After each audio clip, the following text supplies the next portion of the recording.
Friends, कैसे हैं आप लोग। तो फ्रेंड्स, आपके लिए ये एनसीईआरटी में 5वां चैप्टर है हुआ इंडियन ज्योग्राफी के। और फ्रेंड्स, इससे पहले हम लोगों ने इंडियन ज्योग्राफी में यानी कि भारत का भूगोल का हम लोग 5 चैप्टर मैंने आपको कंप्लीट करा दिया है।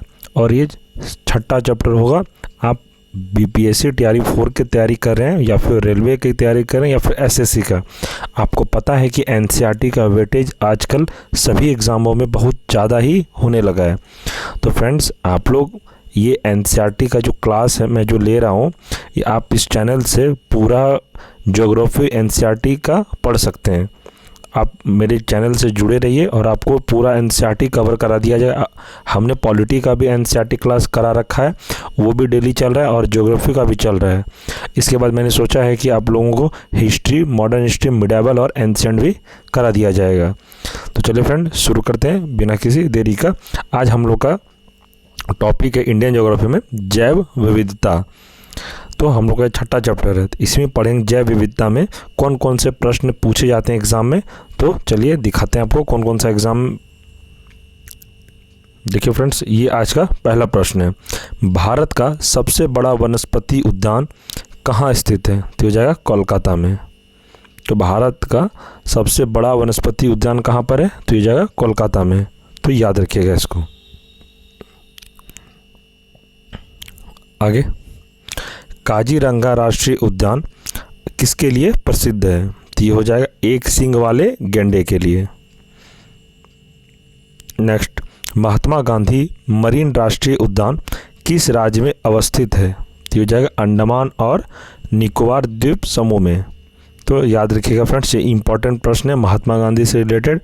ये लगभग मैंने देखा है एसएससी में और एक बिहार टीचर में जो एग्ज़ाम हुआ था 9th 10th में, उसमें ये प्रश्न आया हुआ था, इसलिए ये प्रश्न इम्पॉर्टेंट है। आगे देखते हैं। जीवाश्म नेशनल पार्क अवस्थित है, तो कहाँ पर अवस्थित है ये? तो ये हो जाएगा मंडाला यानी कि मध्य प्रदेश में यह स्थित है। आगे, कान्हा राष्ट्रीय उद्यान किसके लिए प्रसिद्ध है? तो कान्हा राष्ट्रीय उद्यान सबसे पहले आपको याद रखना है, कान्हा राष्ट्रीय उद्यान कहाँ पर है? तो ये हो जाएगा मध्य प्रदेश में। किसके लिए प्रसिद्ध है? तो रॉयल बंगाल टाइगर के लिए। मैं आपको बस ट्रिक बता रहा हूँ, आपको याद कैसे रखना है। कान्हा राष्ट्रीय उद्यान पूछेगा कहाँ पर है, तो आपको बताना है ये मध्य प्रदेश में। किसके लिए प्रसिद्ध है? तो ये रॉयल बंगाल टाइगर के लिए प्रसिद्ध है। तो याद रखिएगा इसको। आगे देखते हैं। वर्ष 1974 में स्थापित नामदफा राष्ट्रीय उद्यान किस राज्य में स्थित है? तो किस राज्य में स्थित है ये? तो अरुणाचल प्रदेश में स्थित है। आगे प्रश्न, बांदीपुर राष्ट्रीय उद्यान कर्नाटक किस वर्ष स्थापित किया गया? तो सबसे पहले आपको ये याद रखिए, इसमें दो प्रश्न है आपके लिए। बांदीपुर राष्ट्रीय उद्यान एग्जाम में पूछेगा कहाँ पर है, तो बांदीपुर राष्ट्रीय उद्यान कहाँ पर है? तो ये जगह कर्नाटक राज्य में स्थित है। तो किस वर्ष स्थापित किया गया था? तो ये वर्ष 1974 में स्थापित किया गया था। तो ऐसे ही आपको याद रखना है। नागरहौल राष्ट्रीय उद्यान कर्नाटक का परिवर्तित नाम क्या है? तो जो नागरहौल राष्ट्रीय उद्यान ये भी कर्नाटक में स्थित है, तो इसको भी याद रखिएगा। और इसका परिवर्तित नाम क्या है? तो यह हो जाएगा राजीव गांधी राष्ट्रीय उद्यान। आगे, नोकरेक जैव मंडलीय क्षेत्र किस राज्य में अवस्थित है? तो ये हो जाएगा मेघालय में अवस्थित है। आगे, भारत का प्रथम राष्ट्रीय उद्यान कौन सा है? भारत का जो प्रथम राष्ट्रीय उद्यान वो कौन सा है? ये हो जाएगा जिम कॉर्बेट राष्ट्रीय उद्यान, जो कि उत्तराखंड में स्थित है। मतलब उत्तराखंड राज्य में ये स्थित है। ये आप VVI लगा लीजिए। ये एग्ज़ाम में लगभग हर एग्ज़ाम में ये प्रश्न रहता ही है, हमने देखा है। इसलिए मैं आपको, आप भी कोई भी प्रीवियस ईयर निकाल कर, बिहार दरोगा में भी ये प्रश्न आया हुआ है, इसलिए इसको याद रखिएगा। अब आगे बढ़ते हैं। रणथंभौर वन्य जीव विहार किस राज्य में स्थित है? ये हो जाएगा राजस्थान में।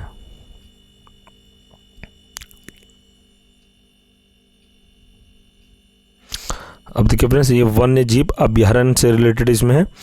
तो देखिए पढ़ते हैं इसमें। आंध्र प्रदेश में कौन सा वन्य जीव अभ्यारण्य है? तो देख लीजिए, कोरिंगा, कोलेरू, पुलकिट, नागार्जुन सागर, श्रीशैलम, प्राणहिता। तो ये हो जाएगा वन्य जीव अभयारण्य, ये कहाँ पर स्थित है? तो ये हो जाएगा आंध्र प्रदेश में।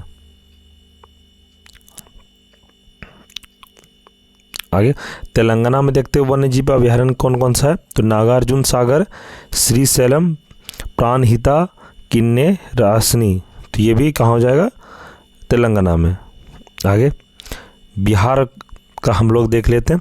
बिहार में बरेला झील, वर्तमान में सलीम अली जुब्बा सहनी पक्षी विहार है। विम बांध, गौतम बुद्ध, कांवर झील, कैमूर, वाल्मीकि, विक्रमशिला, गंगा डॉल्फिन, ये कहाँ पर है? तो ये जगह बिहार में स्थित है। आगे चंडीगढ़ में कौन सा है? सुखना झील। चंडीगढ़ में कौन सा झील है? तो सुखना झील है, तो इसको याद रखिएगा। आगे छत्तीसगढ़ में कौन सा है? तो जगह अचान कमर सीता नदी। आगे गोवा में भगवान महावीर मुल्लेम।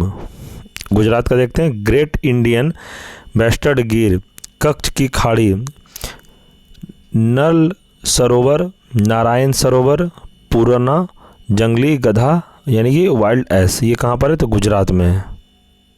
आगे हिमाचल प्रदेश चंद्रताल पौग डैम झील रेणुका कहाँ पर है? तो हिमाचल प्रदेश में। जम्मू कश्मीर देख लेते हैं, चांगथाल, सिद्ध मरुस्थल और है होकेरसर, सुरनीसर, मानसर। झारखंड का देख लेते हैं, डालमा, गौतम बुद्ध, हजारीबाग, पारसनाथ, पलामू और तोपचंची। आगे कर्नाटक में क्या है? डांडेली, घाट प्रभा, चिंचोली, ताल कावेरी। और केरल में देख लेते हैं, थड्डेकड़, इदुक्की, नियार, पराम्बिकुलम। आगे मालाबार, पेरियर, वायनाड और कुमारकोम।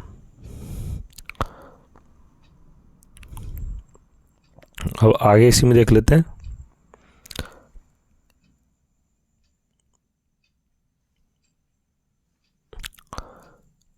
सिमलीपाल वन्य जीव अभयारण्य उड़ीसा राज्य में किस जिले में स्थित है? तो बताइए किस जिले में स्थित है सिमलीपाल वन्य जीव अभयारण्य? तो यह है मयूरभंज जिला इसमें स्थित है। ये उड़ीसा के मयूरभंज जिला में स्थित है सिमलीपाल वन्य जीव अभयारण्य। एक नोट फ्रेंड देखते हैं, ये इंपॉर्टेंट है। भरतपुर पक्षी विहार जो कि राजस्थान में है, भारत में साइबेरियन सारस के लिए प्रसिद्ध है। इसे केवलादेव घना पक्षी विहार के नाम से भी जाना जाता है। तो याद रखिएगा फ्रेंड्स, ये इंपॉर्टेंट है आपके लिए। संयुक्त राष्ट्र महासभा ने किस को जैव विविधता दशक घोषित किया है? तो किसको किया है? तो वर्ष 2011 और से लेकर 2020 को। बांधवगढ़ राष्ट्रीय उद्यान जो कि मध्य प्रदेश में, आपसे प्रश्न पूछेगा बांधवगढ़ राष्ट्रीय उद्यान कहाँ है, तो ये आपको बताना है ये मध्य प्रदेश में है। इसकी स्थापना किस वर्ष हुई थी? बांधवगढ़ की स्थापना किस वर्ष हुई थी? तो हो जाएगा वर्ष 1968 को। आगे एकमात्र अभयारण्य जहाँ कश्मीरी स्टैग पाया जाता है, तो ये कहाँ पर है? तो दाचीगम राष्ट्रीय उद्यान जो कि जम्मू कश्मीर में है।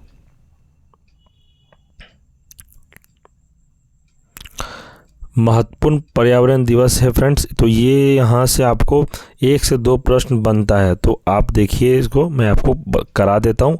इसको सही से आप एक कॉपी में लिख लीजिएगा। आप कोई भी एग्ज़ाम दीजिए, यहाँ से 1 से 2 प्रश्न पर्यावरण जो दिवस पे है वो 2 प्रश्न रहेगा, और मैं जो आपको एक करा दूंगा इससे बाहर नहीं आएगा। इसी में से आपको दिवस से अगर क्वेश्चन बनना भी रहेगा तो यहीं से बन जाएगा। तो देखिए पहला देखते हैं, राष्ट्रीय विज्ञान दिवस कब मनाया जाता है? तो यह हो जाएगा 28 फरवरी को।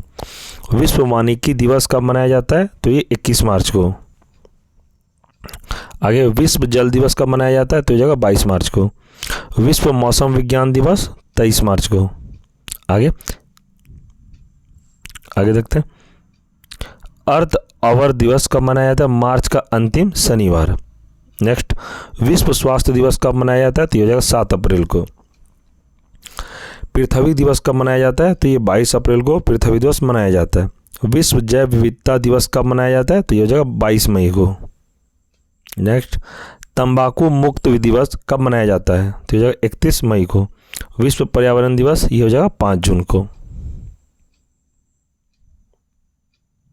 नेक्स्ट देखते हैं, विश्व जनसंख्या दिवस कब मनाया जाता है? ये हो जाएगा 11 जुलाई को। आगे, विश्व बाघ दिवस कब मनाया जाता है? तो ये 29 जुलाई को। आगे देखते हैं, विश्व ओजोन दिवस कब मनाया जाता है? तो ये जगह 16 सितंबर को मनाया जाता है। विश्व गैंडा दिवस कब मनाया जाता है? तो यह हो जाएगा 22 सितंबर को मनाया जाता है। आगे देखते हैं, विश्व खाद्य दिवस कब मनाया जाता है? तो ये 16 अक्टूबर को मनाया जाता है। नेक्स्ट क्वेश्चन, संयुक्त राष्ट्र दिवस कब मनाया जाता है? तो यह जगह 24 अक्टूबर को। आगे देखते हैं, विश्व पर्यावरण संरक्षण दिवस कब मनाया जाता है? तो यह जगह 22 नवंबर को। मानवाधिकार दिवस कब मनाया जाता है? तो यह जगह 10 दिसंबर को। राष्ट्रीय प्रदूषण रोकथाम दिवस कब मनाया जाता है? तो यह जगह 2 दिसंबर को। आगे देखते हैं, राष्ट्रीय ऊर्जा संरक्षण दिवस ये 14 दिसंबर को मनाया जाता है। तो फ्रेंड्स, ये दिवस वाला आप लोग याद रखिएगा, आप इसको स्क्रीनशॉट भी ले लीजिए। अगर आपको इस क्लास का पीडीएफ चाहिए तो आप हमारे टेलीग्राम पर ज्वाइन होकर ये पीडीएफ को डाउनलोड कर सकते हैं। लीजिए, आप लोग स्क्रीनशॉट ले लीजिए एक बार। मैं आपके लिए एक वीडियो को थोड़ा रोक देता हूँ। चलिए, आप लोगों ने स्क्रीनशॉट ले लिया होगा। अब आगे बढ़ते हैं। गर्म पानी अभ्यारण्य किस राज्य में स्थित है? गर्म पानी अभ्यारण्य पूछ रहा है तो आपको बताना यह असम में है। कहाँ पर? दीफू में। असम राज्य में है, ये दीफू में स्थित है। कवागा किस पशु की विलुप्त प्रजाति है? तो ये हो जाएगा जेबरा। डॉक्टर सलीम अली भारतीय पक्षी विज्ञानी के रूप में प्रसिद्ध है, तो इसको याद रखिएगा, ये एक नोट में है।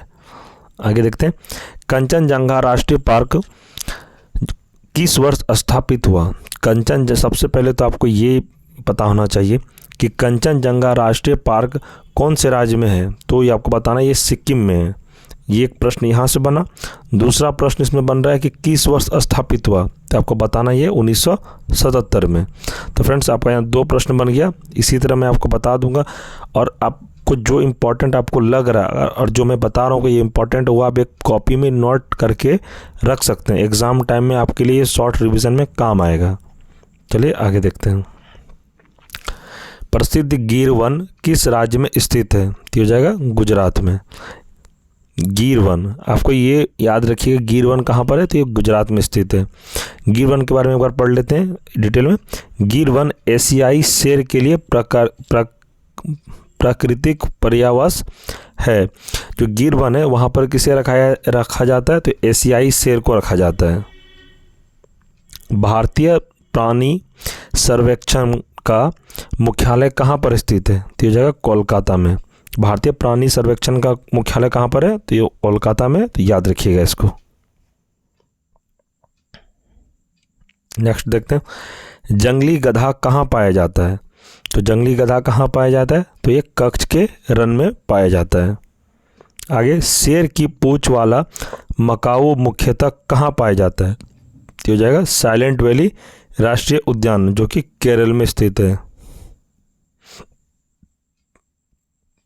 नेक्स्ट देखते हैं, मुदुमलाई पशु विहार किन 2 राज्यों की सीमा पर स्थित है? तो हो जाएगा कर्नाटक और केरल में स्थित है। एक बार इसके बारे में पढ़ लेते हैं। केरल स्थित पेरियर राष्ट्रीय उद्यान हाथी अभयारण्य और बाघ अभयारण्य के लिए भी जाना जाता है केरल में। आगे बढ़ते हैं, मानस वन्यजीव विहार किस राज्य में स्थित है? तो ये है असम में। आगे, विश्व का एकमात्र तैरता हुआ राष्ट्रीय उद्यान कौन सा है? तो ये हो जाएगा केबुल लामजाओ, जो कि मणिपुर में स्थित है। हिम तेंदुआ भारत में कहाँ पाया जाता है? तो हिम तेंदुआ भारत में कहाँ पाया जाता है? तो ये हो जाएगा सिक्किम में पाया जाता है।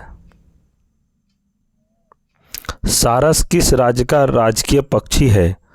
तो ये हो जाएगा उत्तर प्रदेश में। आगे, नल सरोवर पक्षी विहार किस राज्य में स्थित है? तो ये हो जाएगा गुजरात में यह स्थित है। नेक्स्ट देखते हैं, यूनेस्को द्वारा भारत में कितने जैव मंडल आरक्षित क्षेत्रों को मान्यता प्रदान की गई है? तो ये हो जाएगा 11 क्षेत्रों को प्रदान की गई है। आगे, गुजरात के कच्छ के रन में स्थित एशिया के सबसे बड़े घास के मैदान को किस नाम से जाना जाता है? तो हो जाएगा बन्नी ग्रास लैंड के नाम से जाना जाता है, तो याद रखिएगा इसको भी। भारत में जैव मंडल आरक्षित क्षेत्रों को संख्या कितनी है? तो हो जाएगा 18।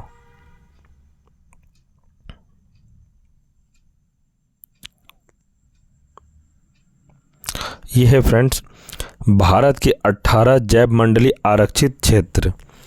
तो आप लोग इसको एक बार देख लीजिए, मैं आपको इसका डिटेल में एक बार पढ़ा देता हूँ, आप देखिए इसको, आप इसको अच्छे से याद रखिएगा। नाम है नीलगिरी, कौन से राज्य में स्थित है ये? तमिलनाडु, केरल और कर्नाटक में। स्थापना इसका दिवस 1986 में। फ्रेंड्स इसमें थोड़ा उतना टाइम बर्बाद नहीं करेंगे, आप इसको स्क्रीनशॉट ले लीजिए, आप खुद से इसको याद करने वाली चीज़ है, तो इसको बोलने से फ़ायदा नहीं है, आप इसको एक बार स्क्रीनशॉट ले लीजिए और ख़ुद से एक बार 2-3 बार पढ़िएगा, याद हो जाएगा। चलिए स्क्रीनशॉट आपने ले लिया होगा, अब आगे बढ़ते हैं क्वेश्चन की ओर। जैव मंडल आरक्षित क्षेत्र नंदा देवी किस राज्य में स्थित है? तो नंदा देवी किस राज्य में स्थित है? तो ये जगह उत्तराखंड में। भारत के किस राज्य केंद्र शासित प्रदेश में विविध समुद्री पेड़ पौधे तथा जंतुओं को संरक्षित करने के लिए जैव आरक्षित क्षेत्र स्थापित किया गया है? तो ये हो जाएगा अंडमान और निकोबार द्वीप समूह में। आगे देखते हैं इसमें, भारत के प्रथम जैव मंडल आरक्षित क्षेत्र नीलगिरी को वर्ष 2000 में यूनेस्को द्वारा जैव मंडल आरक्षित क्षेत्र घोषित किया गया, तो याद रखिएगा इसको। आगे, वाल्मीकि बाग आरक्षित क्षेत्र परियोजना किस राज्य में संबंधित है? किस राज्य से संबंधित है? ये जगह पश्चिमी चंपारण जो कि बिहार राज्य में स्थित है। वाल्मीकि के बारे में पूछा जाएगा फ्रेंड्स, ये आपके लिए बीपीएससी टीआरई 4 के लिए बहुत ही इम्पोर्टेंट प्रश्न ये रहेगा आपका।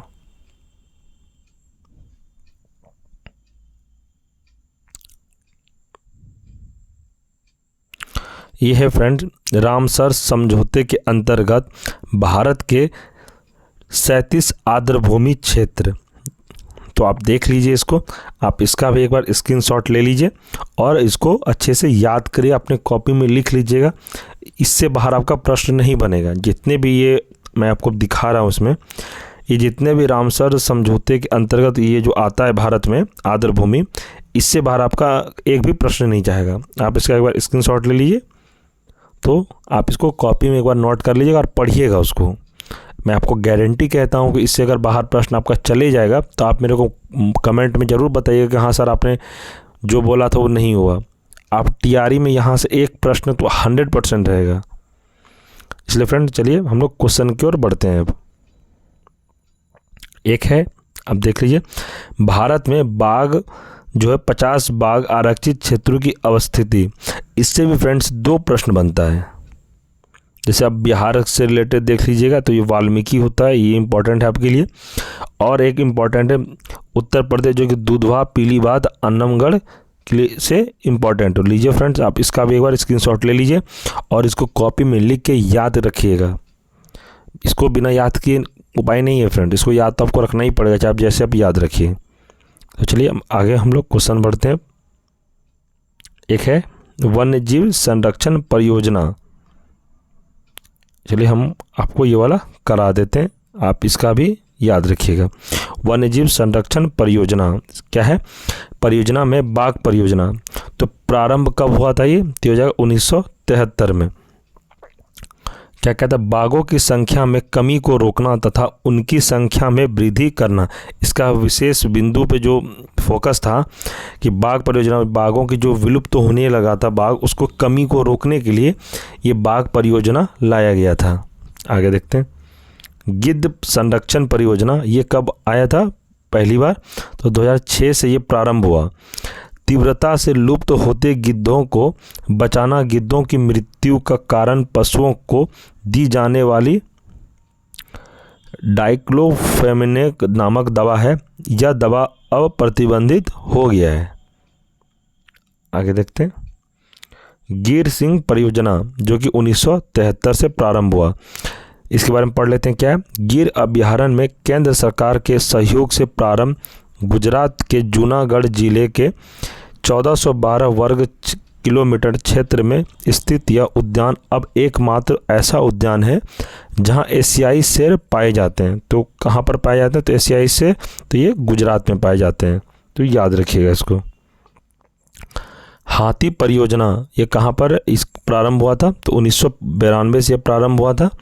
केंद्र सरकार द्वारा 17 दिसंबर 1992 को झारखंड के सिंहभूम जिले से प्रारंभ की गई। झारखंड के सिंहभूम जिले से हाथी परियोजना प्रारंभ की गई और भारत के प्रमुख हाथी संरक्षित क्षेत्र पेरियार अभयारण्य जो कि केरल में, मानस अभयारण्य एवं काजीरंगा राष्ट्रीय उद्यान जो असम में, राजाजी राष्ट्रीय उद्यान एवं जिम कॉर्बेट राष्ट्रीय उद्यान और ये कि उत्तराखंड में है। तो इसको याद रखिएगा, ये सब हाथी के लिए प्रसिद्ध है।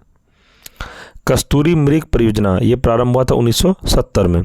कस्तूरी मृग के संरक्षण के लिए IUNC के सहयोग से उत्तराखंड के केदारनाथ अभयारण्य में वर्ष 1970 में प्रारंभ कस्तूरी केवल नर मृग में पाई जाती है। ये मृग हिमाचल प्रदेश की चंपा घाटी से लेकर सिक्किम तक के हिमालय क्षेत्रों में पाए जाते हैं। आगे लाल पांडा परियोजना कहाँ पे प्रारंभ हुआ था? तो ये हो जाएगा प्रारंभ, इसका वर्ष पहले आप पढ़िए। इसका पहला वर्ष प्रारंभ होने का था 1996। विश्व प्रकृति निधि के सहयोग से पद्मजा नायडू हिमालयन प्राणी उद्यान में प्रारंभ लाल पांडा सिक्किम, अरुणाचल प्रदेश के नाम से प्रसिद्ध तथा दार्जिलिंग के जंगलों में पाया जाता है। थामिन मृग परियोजना ये प्रारंभ हुआ था 1977 में। थामिन मृग मणिपुर में पाए जाते हैं और ये विश्व के दुर्लभ स्तनधारियों में से एक है। आगे कछुआ संरक्षण परियोजना कब प्रारंभ हुआ था? तो 1975 में। उड़ीसा के भितरकनिका में पाए जाने वाला ओलिव रिडले कछुआ जो कि दक्षिणी अमेरिका कछुए की प्रजाति है। आगे गैंडा परियोजना कब प्रारंभ हुआ था? 1987 में। एक सींग वाला गैंडा केवल भारत में पाया जाता है, ये याद रखिएगा, एक सींग वाला गैंडा केवल भारत में पाया जाता है। असम के मानस अभयारण्य व काजीरंगा उद्यान तथा पश्चिम बंगाल का जलदापारा अभयारण्य गैंडे की मुख्य शरण स्थल है। तो ये हो जाएगा असम में एक सींग वाला गैंडा कहाँ पाया जाता है? तो भारत के असम राज्य में इसको पाया जाता है। घड़ियाल प्रजनन परियोजना कब प्रारंभ हुआ था? 1975 को। भारत सरकार ने एक संयुक्त राष्ट्र विकास कार्यक्रम की सहायता से वर्ष 1975 से उड़ीसा से यह परियोजना प्रारंभ की। इस परियोजना का विस्तार कुकरेल, लखनऊ, उत्तर प्रदेश, राजस्थान, मध्य प्रदेश, महाराष्ट्र, अंडमान, असम, बिहार व नागालैंड में भी किया गया। एक और देख लेते हैं। प्रवाल भित्तियां 60 से 70 मीटर तक गहरे स्वच्छ या कम लवणीय जल में 20 डिग्री सेल्सियस से 21 डिग्री सेल्सियस तापमान वाले क्षेत्र में पाए जाते हैं। तो फ्रेंड्स देखिए आपका ये चैप्टर कंप्लीट हो गया। और फ्रेंड्स ये जैव विविधता वाला प्रश्न हम लोग पढ़ रहे थे। जैव विविधता में जितने भी प्रश्न बनने का एग्ज़ाम में आपका जो बनेगा, इस चैप्टर से जितना मैंने आपको क्वेश्चन करा दिया, इससे बाहर मैं गारंटी कहता हूँ नहीं जाएगा। मैं आपको 100% कहता हूँ। आप मेरे से अगर जुड़ कर तैयारी करें BPSC TRE 4 का या फिर रेलवे के लिए, मैंने रेलवे के लिए और भी स्पीडी क्लास में चला रखा हूँ। स्पीडी क्लास है, पॉलिटी के लिए NCERT क्लास चल रहा है, MCQ में करा रहा हूँ। आप मेरे चैनल से बस जुड़े रहिए। आपका BPSC TRE 4 के लिए ये चैप्टर बहुत ही इम्पॉर्टेंट है। आप रेलवे की भी तैयारी कर रहे हैं तो NCERT प्रश्न सबका सेम ही रहता है। अगर आप एक प्रश्न कर लेते हैं तो यहाँ से आपका प्रश्न बाहर नहीं जाएगा, ये 100%। आपको भी पता चल रहा होगा जब आप पढ़ रहे थे तो आपको पता है ये सब प्रश्न एग्जाम में पूछता है इसी तरह का प्रश्न। इसलिए फ्रेंड्स मैं कहता हूँ कि NCERT पे ही ज़्यादा आप लोग फोकस करिए। लूसेंट भी सही है लेकिन NCERT से हूबहू क्वेश्चन पूछ रहा है अब। तो फ्रेंड्स मैं आप लोगों को लिए एक न्यूज़ है, कल से एक व्हाट्सएप ग्रुप बनाया जाएगा जिसमें से वीडियो के डिस्क्रिप्शन में लिंक दे दिया जाएगा। आप लोग व्हाट्सएप ग्रुप में ऐड हो जाइएगा, उसी में सारा स्टडी मटेरियल, PDF नोट्स, जितने भी मैंने क्लास कराता हूँ और जितने भी नोट्स होंगे मैं आपको व्हाट्सएप ग्रुप पे सेंड कर दूँगा। तो कल से व्हाट्सएप ग्रुप बनाया जाएगा और आप लोग उसमें अपने से ज्वाइन हो जाइएगा। तो फ्रेंड्स चलिए हम लोग अब दूसरा वीडियो में मिलेंगे। और फ्रेंड्स आपसे एक छोटा सा रिक्वेस्ट है, आप चैनल पर अगर नए हैं तो चैनल को सब्सक्राइब जरूर कर लीजिएगा और लाइक, अगर आपको वीडियो पसंद आया है तो लाइक ज़रूर करिएगा। और फ्रेंड्स आपके अगर कोई दोस्त लोग तैयारी कर रहे हैं जैसे BPSC TRE 4 के लिए या फिर रेलवे के लिए, किसी भी एग्ज़ाम के लिए, उसको ये वीडियो ज़रूर आप शेयर करिएगा, क्योंकि उसका अभी इसमें हेल्प मिल जाएगा। आपको बुक लेने की भी ज़रूरत नहीं है, आप बुक मत लीजिए, मैं आपको इसी में सारा NCERT कंप्लीट करा दूंगा। अभी ज्योग्राफी और पॉलिटी चल रहा है, आप पॉलिटी का भी जाके क्लास देख सकते हैं। तो चलिए फ्रेंड्स हम लोग अब नेक्स्ट वीडियो में मिलते हैं। Thank you.